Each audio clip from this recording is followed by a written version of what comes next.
హిందువులు జరుపుకునే అతి ముఖ్యమైన పండుగల్లో దీపావళి ఒకటి. దీపావళి అంటే దీపాల వరుస అని అర్థం. చెడుపై మంచి సాధించిన విజయమే దీపావళి. చీకటిని బారదోడుతూ వెలుగును ఇచ్చే పండుగే దీపావళి. ఈ సంవత్సరం దీపావళి నవంబర్ 12వ తేదీ ఆదివారం రోజు వచ్చింది. లక్ష్మీదేవిని పూజించడానికి ఇంతకు మించిన రోజు మరి ఒకటి లేదు. అత్యంత విశేషమైన ఈ దీపావళి అమావాస్యకు ఎన్నో అద్భుత శక్తులు ఉంటాయని పురాణాలు చెప్తున్నాయి. మరి ఇటువంటి అద్భుతమైన రోజు మన ఇంటి గుమ్మానికి ఈ ఆకులు కట్టుకుంటే చాలు, లక్ష్మీదేవి కటాక్షం కలుగుతుంది. మన ఇంటిపై చెడు ప్రభావాలు పడవు. మన ఇంటిని దైవిక శక్తులు రక్షిస్తాయి. ఇలా దీపావళి అమావాస్య రోజు ఈ చెట్టు ఆకులను మన ఇంటి గుమ్మానికి కట్టుకోవడం వల్ల ఎన్నో శుభ ఫలితాలు మీకు జీవితంలో కలుగుతాయి. ఎటువంటి దోషాలు ఉన్నా తొలగిపోతాయి. మరి ఎంతో శక్తివంతమైన దీపావళి అమావాస్య రోజు గుమ్మానికి ఏ ఆకులు కట్టుకుంటే మన ఇంట్లో అన్ని రకాల దరిద్రాలు తొలగి అష్టైశ్వర్యాలు కలుగుతాయో ఇప్పుడు ఈ వీడియోలో తెలుసుకుందాం. లక్ష్మీదేవి అనుగ్రహం కలగాలని ప్రతి ఒక్కరూ కోరుకుంటాం. ఈరోజు మనకు లక్ష్మీదేవి అనుగ్రహం కలిగి మన ఇంట్లో సిరుల వర్షం కురవాలి అంటే ఏం చెయ్యాలో ఇప్పుడు తెలుసుకుందాం. లక్ష్మీదేవి అనుగ్రహం కలగాలని ప్రతి ఒక్కరూ కోరుకుంటారు.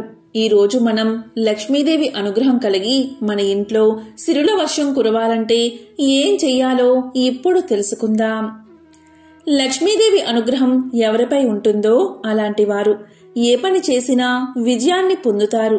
కానీ కొంతమంది ఏ పని చేసినా విజయాలు రాక అపజయాలే ఎదురవుతాయి. దానికి కారణం లక్ష్మీదేవి దయ లేకపోవడమే. ఒక ఉదాహరణ చూద్దాం. మీరు విద్యార్థి దశలో ఉన్నప్పుడు మీకంటే తక్కువ మార్కులు వచ్చినవారు గవర్నమెంట్ ఉద్యోగాలలో లేదా విదేశాల్లో స్థిరపడ్డం మీరు చూసే ఉంటారు. కానీ బాగా చదువుకున్నవారు ఆర్థిక ఇబ్బందులు అనుభవించడం వంటి సమస్యలు తలెత్తుతూనే ఉంటాయి.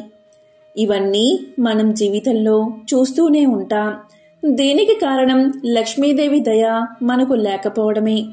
మరి లక్ష్మీదేవి దయ అనుగ్రహం మనపై ఉండాలి అంటే ఏం చెయ్యాలో ఇప్పుడు తెలుసుకుందాం. ఉదయం లేవగానే మనం మన కుడి అరచేతిని చూసుకోవాలి, లేదా గోవును చూడాలి, లేదా మన ముఖాన్ని మనము అద్దంలో చూసుకోవాలి. ఇలాంటి పనులు చేయడం వల్ల లక్ష్మీదేవి అనుగ్రహాన్ని పొందవచ్చు. అదేవిధంగా మనం తెల్లవారుజామున నిద్ర లేవగానే ముందుగా పెరటి వాకిలి లేదా వెనుక వాకిల్ని తెరిచిన తర్వాతనే ప్రధాన ద్వారం తెరవాలి. ఇలా చేయడం వల్ల పెరటి వాకుల నుండి జ్యేష్ఠాదేవి బయటకు పోయి ప్రధాన గుమ్మం ద్వారా లక్ష్మీదేవి ఇంట్లోకి ప్రవేశిస్తుంది. ఇలా చేశాక ఉదయం 6 గంటల్లోపు కల్లాపు చిమ్మి ఇంటి ముందు ముగ్గు పెట్టాలి. లక్ష్మీదేవిని ఆహ్వానించాలి. అదేవిధంగా మంగళవారం, శుక్రవారాలలో 5 ముఖాలతో కూడిన పంచముఖ దీపాన్ని వెలిగించాలి. ఇలా వెలిగిస్తే లక్ష్మీదేవి అనుగ్రహం మనకు కలుగుతుంది. నరఘోష, నరపీడ తొలగిపోతాయి. అలాంటి ఇంట్లో లక్ష్మీదేవి సిరుల వర్షం కురిపిస్తుంది. అదేవిధంగా మీ ఇంటికి మంగళవారం మరియు శుక్రవారాలు ముత్తైదువులు వస్తే వారికి కుంకుమ, మంచినీరు ఇవ్వడం మర్చిపోవద్దు. అదేవిధంగా అమావాస్య, పౌర్ణమి లాంటి శూన్యతిథులు అంటే లక్ష్మీదేవికి ఎంతో ప్రీతికరం. పౌర్ణమి రోజు సాయంత్రం స్నానాదులు ముగించుకుని సత్యనారాయణ స్వామిని తులసీ దళాలతో పూజిస్తే లక్ష్మీదేవి అనుగ్రహం మీకు కలుగుతుంది. అలాంటి ఇంట్లో లక్ష్మీదేవి స్థిర నివాసం ఏర్పాటు చేసుకుంటుంది. అదేవిధంగా మారేడు దళాలతో ప్రతిరోజు లక్ష్మీదేవిని భక్తి శ్రద్ధలతో పూజిస్తే శ్రీ మహాలక్ష్మీదేవి యొక్క అనుగ్రహం కలిగి సకల ఐశ్వర్యాలు కలుగుతాయి. అదేవిధంగా ప్రదోష కాలంలో అంటే సాయంత్రం 6 నుంచి 7 గంటల మధ్య శివ పంచాక్షరి మంత్రాన్ని జపిస్తే చాలు. అంటే ప్రదోషకాల సమయంలో లక్ష్మీదేవితో పాటు సకల దేవతలు శివతాండవం చూడడానికి కైలాసానికి వెళ్తారు. ఈ సమయంలో జపించే శివ పంచాక్షరి వల్ల సకల దేవతల అనుగ్రహంతో పాటు లక్ష్మీదేవి అనుగ్రహం కలిగి అఖండ ఐశ్వర్యం ప్రాప్తిస్తుంది. ప్రదోషకాలంలో ఒక్క శివాలయాన్ని మాత్రమే దర్శించాలి. ఎందుకంటే మిగిలిన దేవతలంతా కైలాసంలో శివతాండవం చూస్తూ ఉంటారు. అదేవిధంగా లక్ష్మీదేవిని పూజించే సమయంలో పొంగలిని నైవేద్యంగా పెట్టి ఎర్రటి పువ్వులతో పూజిస్తే సకల ఐశ్వర్యాలు కలుగుతాయి. అదేవిధంగా లక్ష్మీదేవికి అమావాస్య అంటే కూడా చాలా ఇష్టం. అందుకే మనం దీపావళి పండుగను అమావాస్య రోజు జరుపుకుంటాం. ఈ రోజు అమ్మవారిని భక్తి శ్రద్ధలతో ధూపదీప నైవేద్యాలతో పూజిస్తే అఖండ లక్ష్మీ కటాక్షం కలుగుతుంది. ఎంతో విశేషమైన ఈ దీపావళి అమావాస్య రోజు మీ ఇంటి గుమ్మానికి ఈ చెట్టు ఆకులు కట్టుకుంటే చాలు, లక్ష్మీ కటాక్షం కలుగుతుంది. దానికి మీరు ఏం చెయ్యాలి అంటే, ఈరోజు వేపాకు కొమ్మలు తెచ్చుకుని మీ ఇంట్లో గుమ్మానికి తోరణంలా కట్టుకుంటే చాలు. మీ ఇంట్లో ఉన్న దోషాలు మొత్తం తొలగిపోతాయి. నకారాత్మక శక్తులు తొలగి దైవిక శక్తులు ఎల్లవేళలా మిమ్మల్ని కాపాడతాయి. ఈరోజు వేపాకు కొమ్మలు 5 తెచ్చుకుని మీ ఇంట్లో గుమ్మానికి తోరణంలా కట్టండి. అంటే 5 కొమ్మలు తీసుకుని ఒక పసుపు దారం తీసుకుని దానితో 5 వేపాకులను ముడివేసి తోరణంలా గుమ్మానికి కట్టండి. ఇలా దీపావళి అమావాస్య రోజు ఎవరైతే చేస్తారో వారి ఇంటిని దైవిక శక్తులు కాపాడతాయి. నెగటివ్ ఎనర్జీ మొత్తం తొలగిపోతుంది. ఆర్థిక ఇబ్బందులు తొలగిపోతాయి. కష్టాలు బాధలు తొలగిపోతాయి. వాస్తు దోషాలు తొలగిపోతాయి. అనారోగ్య సమస్యలు తొలగి సంపూర్ణ ఆరోగ్యం చేకూరుతుంది. ఇలాంటి అద్భుతమైన రోజు వేపాకులను ఇంటి గుమ్మానికి కట్టుకుంటే పరిసర ప్రాంతాలను ఆ ఆకులు శుద్ధి చేస్తాయి. బ్యాక్టీరియా, వైరస్ వంటివి ఇంట్లోకి ప్రవేశించకుండా కాపాడతాయి. పరిసర ప్రాంతాల్లోని గాలిని శుద్ధి చేసి స్వచ్ఛమైన గాలిని అందిస్తాయి. కాబట్టి ఈ దీపావళి అమావాస్య రోజు ప్రతి ఒక్కరూ కూడా వేపాకులు తెచ్చుకుని ఇంటి గుమ్మానికి తోరణంలా కట్టుకోండి. ఆ లక్ష్మీదేవి యొక్క అనుగ్రహాన్ని పొందండి. ఎందుకంటే వేప చెట్టు సాక్షాత్తు లక్ష్మీ స్వరూపం. ఎవరైతే పగటిపూట వేప చెట్టు నీడలో విశ్రమిస్తారో అలాంటి వారు ఆరోగ్యవంతంగా అధిక కాలం జీవిస్తారని ప్రాచీన ఆయుర్వేద గ్రంథంలో చరకుడు తెలియచేశాడు.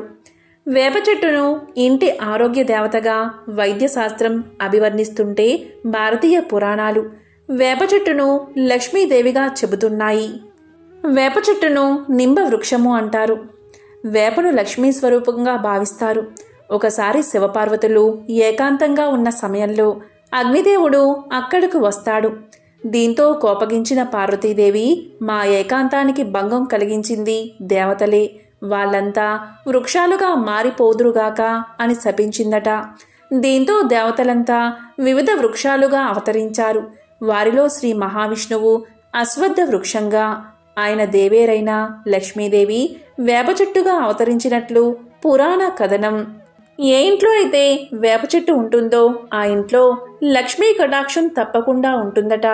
కాబట్టి ఎంతో విశేషమైన ఈ దీపావళి అమావాస్య రోజు వేప చెట్టు కొమ్మలు తెచ్చి ఇంటికి తోరణంలా కట్టుకోండి. లక్ష్మీ అనుగ్రహాన్ని పొందండి. దీపావళికి ఒకరోజు ముందే ఇల్లంతా కడగాలి.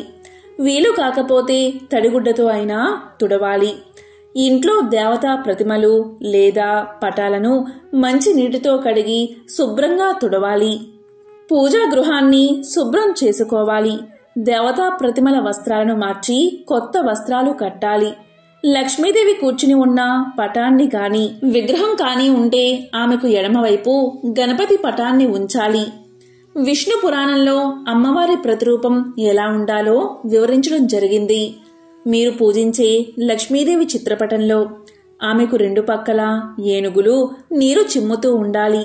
పద్మంలో పద్మాసన స్థితిలో లక్ష్మీదేవి కూర్చుని ఉండాలి. ఈ విధంగా ఉన్న చిత్రపటాన్ని పూజా మందిరంలో ఉంచుకుని పూజించడం వల్ల మహాలక్ష్మీదేవి అనుగ్రహం కలిగి సిరుల వర్షం కురుస్తుంది. అమ్మవారిని సహస్రనామాలతో లేదా అష్టోత్తరంతో పూజించాలి. అమ్మవారి విగ్రహం మీద లేదా పటం మీద పచ్చిపాలను పువ్వుతో తీసి చల్లుతూ ఉండాలి. దీపావళి నాటి రాత్రంతా మట్టి మూకుడిలో స్వచ్ఛమైన ఆవు నెయ్యి పోసి దీపాన్ని వెలిగించాలి. రాత్రివేళ లక్ష్మీదేవి సమక్షంలో ఒక వెండి పాత్రలో కర్పూరాన్ని వెలిగించి అమ్మవారికి హారతి ఇవ్వాలి.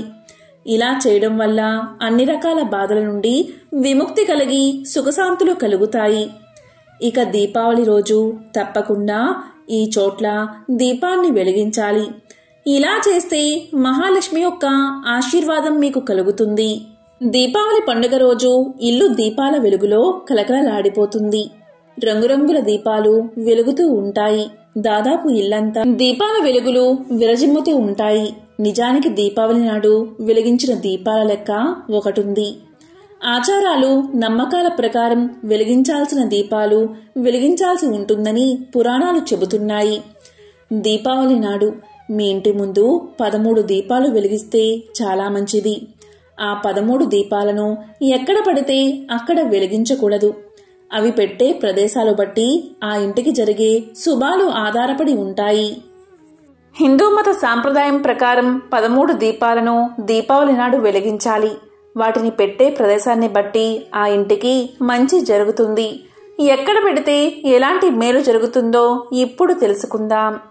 దీపావళి నాడు మీరు వెలిగించే మొదటి దీపం మీ కుటుంబానికి రక్షణ లాంటిది. ఊహించని మరణం నుంచి కుటుంబాన్ని రక్షిస్తుంది. ఆ రోజు కుటుంబ సభ్యులందరి సమక్షంలో 13 దీపాలను వెలిగించాలి. అందులో మొదటి దీపాన్ని ఇంటి బయట చెత్త వేసే దగ్గర దక్షిణం వైపు ఉంచాలి. ఇక రెండో దీపాన్ని నెయ్యితో వెలిగించాలి. ఇది మీకు అదృష్టాన్ని తెచ్చే దీపం. దీన్ని మీ పూజా మందిరం ముందు ఉంచాలి.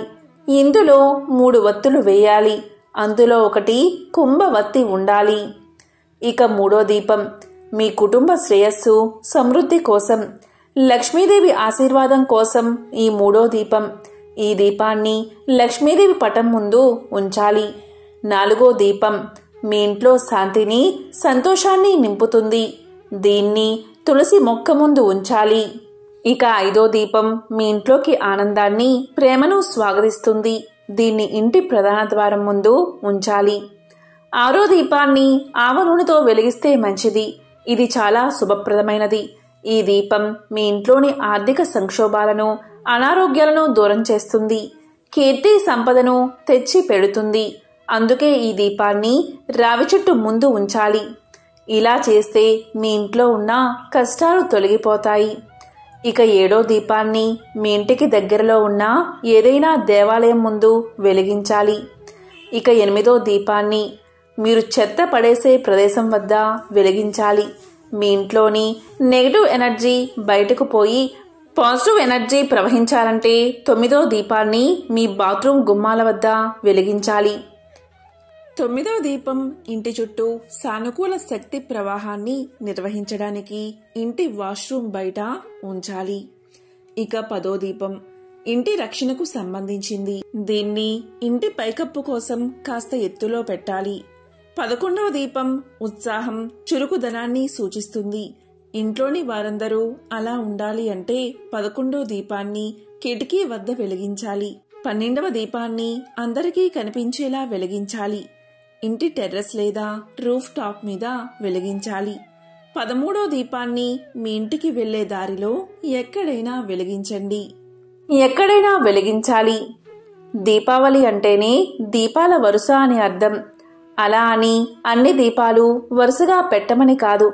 ఇలా 13 దీపాలను వెలిగిస్తే మీ ఇల్లు సుఖ సంతోషాలతో, భోగ భాగ్యాలతో, ఆయురారోగ్యాలతో విలసిల్లుతుంది.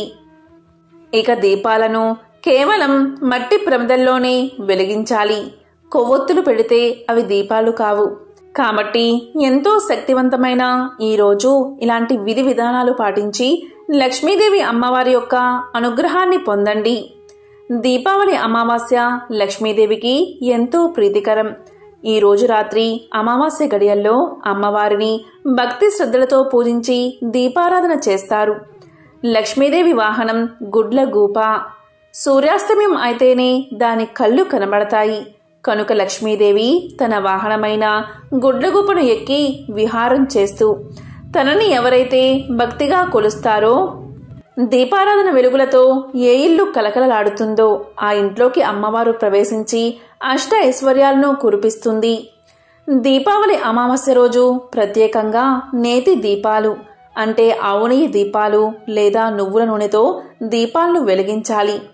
ఈ ఒక్కరోజు మాత్రం తైలంలో లక్ష్మీదేవి, నీటిలో గంగాదేవి ఉంటుందని పురాణ వచనం.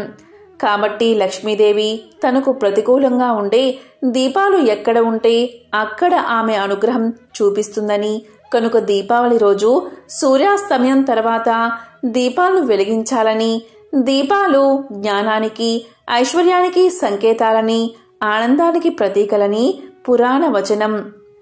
ఏ ఇంటి ముందు అయితే దీపాలు సమృద్ధిగా వెలుగుతాయో ఆ ఇంట మహాలక్ష్మీదేవి ప్రవేశిస్తుందని హిందువుల ప్రగాఢ విశ్వాసం. దీపంలో సకల దేవతలు కొలువై ఉంటారు. దీపం సకల దేవతా స్వరూపం.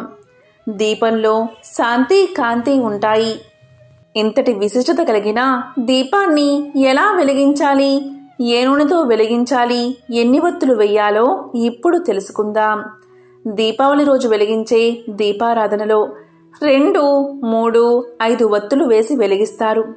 దీపావళి రోజు ముఖ్యంగా 5 వత్తులతో దీపారాధన చేస్తే చాలా మంచిది. ఎందుకంటే మొదటి వత్తి భర్త, సంతాన క్షేమం కోసం, 2వ వత్తి అత్తమామల క్షేమానికి, 3వ వత్తి అన్నదమ్ముల, అక్కా చెల్లెళ్ల క్షేమానికి, 4వ వత్తి గౌరవం, ధర్మ వృద్ధికి, 5వ వత్తి వంశాభివృద్ధికి అని శాస్త్రాలు చెబుతున్నాయి. ఇలా 5 వత్తులతో దీపావళి రోజు 2 దీపాలు వెలిగించాలని మన శాస్త్రాలు చెబుతున్నాయి. ఇక దీపావళి రోజు ఆవు నెయ్యి లేదా నువ్వుల నూనె లేదా కొబ్బరి నూనెతో దీపారాధన చెయ్యాలి. ఈరోజు పొరపాటున కూడా తెలియక వేరుశనగ నూనెతో దీపారాధన చేయకూడదు. అలా చేస్తే మహాపాపంగా పరిగణించబడుతుంది. ఇక దీపావళి రోజు ఇంట్లో, దేవుడి గుడిలో, లక్ష్మీ పూజలో దీపారాధనని కుందుల్లో చేసిన, ఇంటి బయట మాత్రం మట్టి ప్రమిదల్లో మాత్రమే దీపాలను వెలిగించాలి. దీపావళి రోజు కొవ్వొత్తిని అస్సలు ఉపయోగించకూడదు. కొవ్వొత్తి దీపం కిందకి రాదు. కేవలం మట్టి ప్రమిదల్లో మాత్రమే వత్తులు వేసి నువ్వుల నూనె లేదా ఆవు నెయ్యి లేదా కొబ్బరి నూనె పోసి దీపాన్ని వెలిగించాలి. ఇలా చేస్తే సకల శుభాలు కలుగుతాయి. ఈరోజు పత్తి ఒత్తులతో దీపారాధన చేస్తే పితృదోషాలు తొలగిపోతాయి. తామర ఒత్తులతో దీపారాధన చేస్తే శ్రీ మహాలక్ష్మి అనుగ్రహం కలిగి అప్పుల బాధలు తగ్గుతాయి. అరటినార ఒత్తులతో దీపారాధన చేస్తే మంచి సంతానం కలుగుతుంది. జిల్లేడు ఒత్తులతో దీపారాధన చేస్తే శ్రీ మహాగణపతి యొక్క అనుగ్రహం మీకు కలిగి ప్రతి పనిలోనూ మీదే విజయం కలుగుతుంది. ఈ సంవత్సరం అంటే 2023వ సంవత్సరం దీపావళి ఎప్పుడు చేసుకోవాలి అంటే ముందుగా అమావాస్య తిథి ఎప్పుడు మొదలైందో ఇప్పుడు తెలుసుకుందాం. నవంబర్ 12వ తేదీ మధ్యాహ్నం 2:44 అమావాస్య తిథి మొదలై నవంబర్ 13వ తేదీ మధ్యాహ్నం 2:56 ముగుస్తుంది. కాబట్టి నవంబర్ 12వ తేదీ దీపావళి. ఇక లక్ష్మీదేవికి వృషభ లగ్న పూజా ముహూర్తం అంటే ఎంతో ఇష్టం. ఈ వృషభ లగ్న కాలం ఎప్పుడు అంటే నవంబర్ 12వ తేదీ సాయంత్రం 5:19 నుంచి 7:19 వరకు ఉంది. లక్ష్మీ పూజా ముహూర్తం కూడా సాయంత్రం 5:19 నుంచి 7:19 వరకు. ఈ వృషభ లగ్న కాలంలో భక్తులందరూ లక్ష్మీదేవిని విశేషంగా పూజిస్తారు. ఈ సమయంలో అమ్మవారిని భక్తి శ్రద్ధలతో కొలిస్తే అఖండ లక్ష్మీ కటాక్షం కలిగి ఆ ఇంట్లో లక్ష్మీదేవి సిరు సంపదలను కురిపిస్తుంది. ఈ కాలాన్నే వృషభ లగ్న కాలము అంటారు. ఈ సమయంలోనే ఇంట్లో లక్ష్మీదేవి అమ్మవారి ముందు దీపాన్ని వెలిగించాలి. ఇంటి ముందు దీపాలు వెలిగించాలి. ఇలా ఈ సమయంలో దీపాలు వెలిగించడం వల్ల మన ఇల్లు సిరి సంపదలతో భోగ భాగ్యాలతో వర్ధిల్లుతుంది. పంచభూతాలలో ప్రధానమైనది అగ్ని. ఈ అగ్ని ప్రాణికోటి మనుగడకు ఉపకరించే తేజస్సును, ఆహారాన్ని, విజ్ఞానాన్ని ప్రసాదిస్తుంది. ఈ దీపాల వెలిగింపు ద్వారా 3 రంగులు ప్రధానంగా మనకు కనిపిస్తాయి. అందులో నీలము, పసుపు, తెలుపు ఈ 3 రంగులు మానవ మనుగడకు ఆవశ్యకమైనవిగా. ఈ 3 రంగులు జగతిని పాలించే లక్ష్మి, సరస్వతి, పార్వతులుగా భావిస్తారు. అంతేకాదు ఈ 3 రంగులు సత్యం, శివం, సుందరం ఈ 3 రంగుల దీపపు కాంతి ద్వారా స్త్రీ జగన్మాతలను ఆరాధించినట్లుగా మానవులకు విజ్ఞానం, వివేకం, వినయాలకు సంకేతమని సందేశాత్మకంగా హిందువులు నమ్ముతారు. మానవుడు నరకం నుంచి తప్పించుకోవాలి అంటే, అలాగే దక్షిణాయన పాపకాలం నుంచి తప్పించుకోవడానికి జ్యోతిని దానం చెయ్యాలని చెప్తారు. అందుకుగాను ఆశ్వయుజ మాసంలో వచ్చే బహుళ చతుర్దశి, అమావాస్యలు పరమ పవిత్ర పర్వదినాలుగా భక్తులు భావిస్తారు. దీపావళికి అంతటి శక్తి ఉంది కాబట్టి ఈ దీపాన్ని ఈ వృషభ లగ్న కాలంలో ప్రతి ఒక్కరూ లక్ష్మీదేవి ముందు, అలాగే మన ఇంట్లో వెలిగించాలి.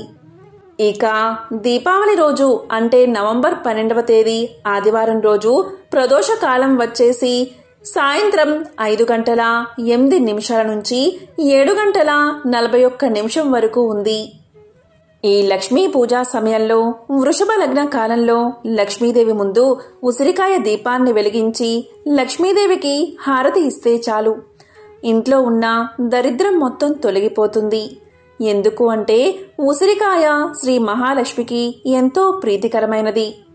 లక్ష్మీదేవికి ఎంతో ప్రీతికరమైన ఉసిరికాయ దీపం వెలిగిస్తే కోరిన కోరికలు తీరతాయి. ఈ మహానిశిత కాలంలో ఓం లక్ష్మీ నమో నమః, ఓం లక్ష్మీ నమో నమః అని 108 సార్లు జపిస్తే చాలు, అఖండ ఐశ్వర్యం ప్రాప్తిస్తుందని పురాణాలు చెబుతున్నాయి. ఆదివారం మధ్యాహ్నం నుంచి అమావాస్య మొదలైంది కాబట్టి ఆదివారం ఉదయం నరక చతుర్థి చేసుకోవాలి. ప్రతి ఒక్కరూ ఈరోజు తప్పనిసరిగా తైలాభ్యంగన స్నానం చేయాలి. అంటే తెల్లవారుజామున 5:17 నుంచి 6:53 లోపు తైలాభ్యంగన స్నానం చేయాలి. తరువాత నరకాసురుడికి చతుర్వతి దీపదానం వదలాలి. అలాగే నరక చతుర్దశి, అమావాస్య రోజుల్లో దీపదానం చేస్తే ఎనలేని పుణ్యం కలుగుతుంది. శాస్త్రాల్లో చెప్పిన ప్రకారం దీపదానం అంటే దీప ప్రజ్వలనం చేయాలి. అలాగే ఉల్కా ప్రదర్శనం ఆచరించాలి. ఉల్కా ప్రదర్శనం అంటే పితృదేవతలు మహాలయ పక్షంలో పితృలోకాల నుంచి భూలోకానికి వచ్చి ఇక్కడ వారి వంశం వాళ్ళు చేసే మహాలయ శ్రాద్ధాలను స్వీకరించి ఆశ్వయుజ అమావాస్య నాడు మరలా పితృలోకానికి పయనమవుతారు. అందువల్ల ఈ 3 రోజులు ప్రదోషకాలంలో ఆకాశం వైపు చూపుతూ ఉండేలా మనోహరమైన దీపాలను దేవాలయాల్లోనూ, మఠాల్లోనూ, ప్రాకారాలపైన, గోశాల్లోనూ పెట్టడం వల్ల పితృలోకాలకు వెళ్లేవారికి దారి చూపినట్లు అవుతుందని శాస్త్రాలు చెబుతున్నాయి. అందుకే మన తెలుగు రాష్ట్రాల్లో చాలా ప్రాంతాలలో కాగడాలను వెలిగించి ఆకాశం వైపు చూపిస్తూ ఉంటారు. దీనినే ఉల్కా ప్రదర్శన అంటారు. ఇప్పటి రోజుల్లో కాగడా స్థానాలలో గోవు కర్రలు లేదా చెరుకు కర్రలు లేదా ఆముదపు కర్రలను ఉపయోగించి వాటి చివరన నూనెలో ముంచిన గుడ్డలను కట్టి వాటిని వెలిగించడం కూడా కొన్ని ప్రాంతాల్లో మనం చూస్తూ ఉంటాం. అంతేకాదు ఆశ్వయుజ చతుర్దశి, ఆశ్వయుజ అమావాస్య, అలాగే కార్తీక పౌర్ణమి ఈ 3 రోజులను దీపావళి దినములు అంటారు. ఈ 3 రోజుల్లో కూడా ఎటువంటి దానం చేసినా, అలాగే ఉల్కా ప్రదర్శన చేసినా లేదా దీపదానం చేసినా అటువంటి వారికి అక్షయ ఫలితం కలుగుతుంది. కాబట్టి ఎంతో విశేషమైన పవిత్రమైన దీపావళి రోజు లక్ష్మీదేవి ముందు ఆవు నెయ్యితో దీపాన్ని వెలిగించి ఆ లక్ష్మీదేవి యొక్క పరిపూర్ణ అనుగ్రహాన్ని పొందండి.